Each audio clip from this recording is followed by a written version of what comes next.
President Donald Trump began his second term presenting himself as a peacemaker and skilled negotiator. Yet, after almost 100 days, there is a little real progress and many growing crises. His efforts on Ukraine have brought no tangible results. His attempts to pressure Russia into accepting a deal over Ukraine have gone nowhere.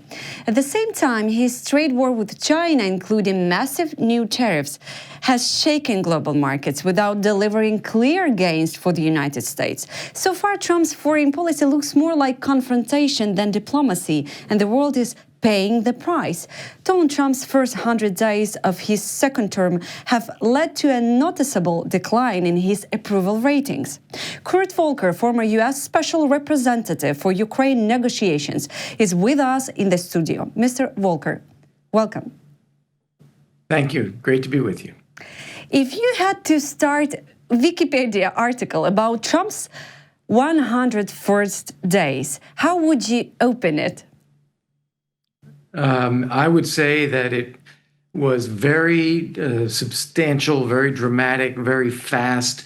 He launched thousands of initiatives all at once. Most of them are domestically focused, some are in foreign policy, but it's really head-spinning just how much they have tried to do in that first period of time. Yes.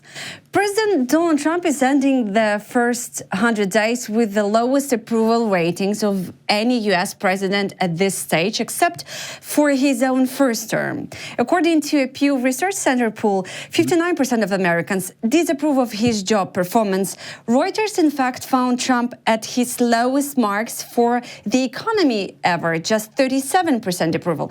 Why are Trump's approval ratings falling faster than he can sign executive orders? Largely because of the economy. People are worried about tariffs, and they're worried about the inflationary impact that that can have. So we already went through a period of inflation under President Biden, and the fear is that putting such large-scale and chaotic tariffs on the whole world is going to increase the prices of goods in the United States across the board. It has also caused concern about the stock market, where the stock market has lost something like 14% this year, and it's caused concerns about a possible recession, which in turn means that the Federal Reserve is not able to lower interest rates at this time. And so you're seeing the risk of both high inflation and high interest rates, something called stagflation, which we haven't seen since the 1970s. And so people are very worried about the economy, and that's why the approval ratings have slipped so much. But I would not believe that Donald Trump, as a businessman could not predict that. Yes, I think that another headline, if you want, for the first 100 days is underestimating the costs of unintended consequences. They're doing these tariffs with the goal of bringing jobs in manufacturing back into the United States. They're trying to force production into the U.S. so it avoids these tariffs.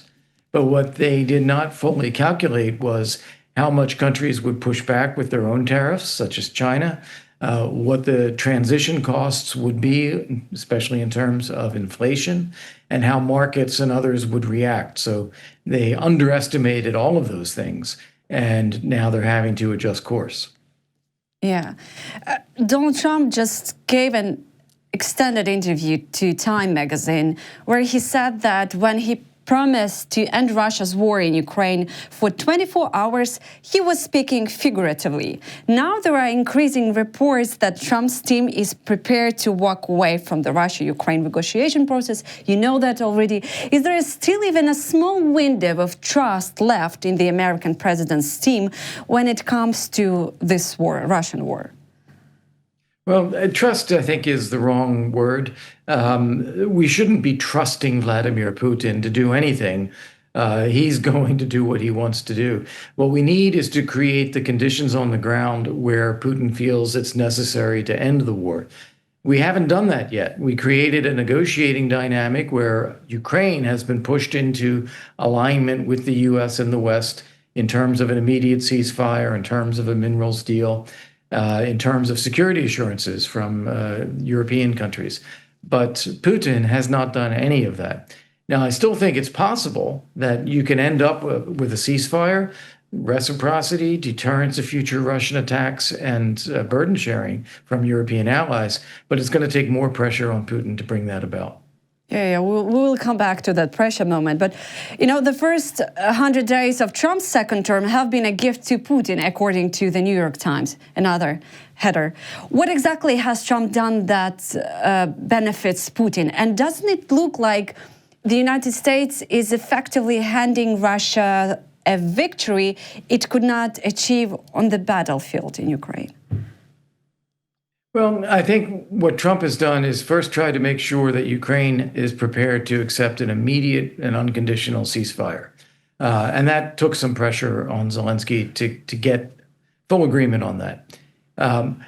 But this has produced impacts that are seen as beneficial to Russia, beneficial to Putin. This sense of lack of alignment, this pressure on Ukraine benefits Putin. There were 11 days in which military support and intelligence sharing were cut off in order to pressure Ukraine. That benefited Putin. The idea that we would put in paper a commitment not to enlarge NATO to include Ukraine, that's a gift to Putin. So there have been several things along the way that Putin has taken as gifts to him for which he had to pay nothing at all. Now, I think the expectation from the American side has been that Putin needs to end the fighting, just stop the war. And Putin keeps adding more and more conditions. And so I think the patience on the U.S. side has worn out. Yeah, and Trump, for the first time, I guess, maybe not for the first, but one of the first times said that dictator Putin may not be serious about a ceasefire. And quoting Trump, he said there is no reason for Putin to be shooting missiles into civilian areas, cities and towns over the last few days. It makes me think that maybe he doesn't want to stop the war. He's just tapping me along. Is Trump finally admitting publicly that Putin's actions are undermining him? Not that they're undermining Trump, but that Putin is not being serious, that, as he said, tapping him along, meaning that he's saying yes, yes in talks, oh, we're interested in peace, but in reality, they're not interested in peace. And I think Trump is finding that frustrating now. And as he said in that same interview, maybe it's time to try a different approach. Yeah. And do you believe that Donald Trump's special envoy, Kurt Volker, can actually make a real difference in the negotiation process between Ukraine and Russia? And how is the process possible with no Ukrainian actual involvement in all of this? There is, of course, Ukrainian involvement because you have constant dialogue back and forth between the U.S. and Ukraine. But it feels, Mr. Volker, it feels like we are not in the center anymore. You know what I mean? Well, I'm not sure I do know what you mean because this is all about Ukraine. And so Ukraine is at the center of all of this. And you have constant dialogue between the U.S. and Ukraine about all of this. In fact, what was interesting over the weekend, we saw President Zelensky and President Trump meeting yet again, and also meeting with Starmer and Macron. And, the conversations with Putin are much different. As for your question started off about Keith Kellogg, and I think General Kellogg understands the issues better than most people in the administration. He understands Ukraine, he understands some of the history, he understands the military. So that is an advantage, and I hope he's able to provide advice and commentary within the administration based on that expertise. But he doesn't seem to be in the driver's seat when it comes to negotiations about peace. That seems to be Trump himself. And then he's using a different envoy, Steve Witkoff, to be the vehicle for communicating with the Kremlin. Witkoff, I think, is chosen because he seems to be a friendly face toward Putin. But unfortunately, it also seems he doesn't know the issues nearly as well. And in some of the interviews he has given has really shown that he doesn't really understand what's happening. Yeah, absolutely. And the latest news from the Telegraph reports that Ukraine has presented 5 key demands to the United States regarding a potential peace deal with Russia. The main points are that Crimea must be never recognized as part of Russia. Any peace agreement must be based on international law. Clear security guarantees must be provided, and Ukraine must be restored to the center of the negotiation process. That's what I meant before. And Russia must not be allowed to limit the size of Ukraine's armed forces or its defense industry. Do you believe these 5 points that probably, as Telegraph saying, that is probably in the Oval Cabinet already been, could it realistically work with Russia? Well, the problem here is that if we are looking for an agreement between Ukraine and Russia, we're never going to find one. Putin has absolutist demands to take over Ukraine, deny the existence of a Ukrainian state, Ukrainian national identity, Ukrainian independence, sovereignty. Putin's never going to agree to anything like that. So I think it's important for Ukraine to put out these principles as they have done in order to reach agreement, not with Russia, but with the international community, that this underlines a common approach, that we can't cross these lines. I think that is a reasonable and, in fact, a useful thing for Ukraine to do. Now, thus far, the U.S., under President Trump, has been willing to show a little flexibility on some of those points, such as NATO membership or security assurances. So it's very good for Ukraine to set them out. I think they're quite reasonable, and I think in the face of Russia's continued attacks on civilians, even in the midst of this process of pushing for a ceasefire, I think that it is quite reasonable to expect that we could all in the West agree with Ukraine on those principles. Yeah, and coming back to the pressure on Russia, if to talk about Trump's plan suggested to end this war, isn't that the biggest danger of his plan not to even the symbolic recognition of Crimea as Russian, which is also painful, but the full lifting of sanctions, effectively allowing Putin to escape punishment basically for aggression without returning the stolen land? And doesn't removing sanctions risk helping Russia recover quickly and threaten Ukraine and Europe again within a few years? Yeah, I think that is a great risk. And so if we do have a ceasefire in place, it's vitally important for Ukraine and the West to move faster and take advantage of that time better than Russia does. And by that, I mean to rush ahead with reforms, with EU negotiations, with security assurances, with deployment of a reassurance force. All of those things have to happen quickly in order to strengthen Ukraine so that it doesn't tempt Putin to attack again. We have to assume that Putin will want to attack again, and we have to prevent that. Now, the lifting of sanctions and so forth, yes, you're right, if we were headed that way. But what we're seeing is that Putin is not agreeing to a ceasefire at all. So I think that was put on the table as an enticement to get Putin to end the war.